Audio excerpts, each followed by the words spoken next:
تقسیم کو آزادی کا نام دیا گیا. آزادی کا کوئی قدم اٹھایا ہی نہیں گیا, آزادی کی کوئی بنیاد ہی نہیں ڈالی گئی.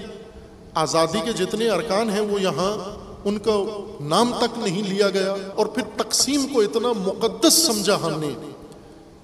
تقسیم ہو کر پھر کیا ایک ہو گئے ہم, تقسیم ہو کر جو ملک لیا تھا وہ بھی تقسیم کر دیا تھا. وہ بنگلہ دیش بن گیا, یہ پاکستان بن گیا. پاکستانی قوم ایک قوم ہے. یہ آزادی کا سفر ہے تمہارا, تقسیم در تقسیم ہوتے جا رہے ہیں.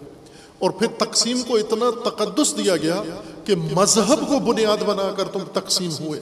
جب پاکستان بنا تھا تو صرف ایک تقسیم تھی, شیعہ اور سنی.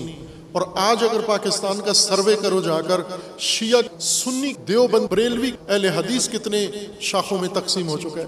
یہ تقسیم کا نہ رکنے والا عمل یہ ہم نے آزادی سمجھ کے جاری رکھا ہوا ہے. یہ تفرقہ ہے. اصل میں قرآن نے اس کو تفرقہ کہا ہے.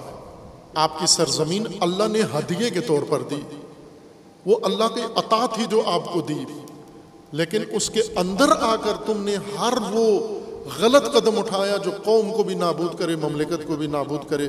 اور سب سے خطرناک کام تم نے تقسیم کو بنایا. اور آج تقسیم سے کوئی پاکستانی جھجکتا نہیں ہے.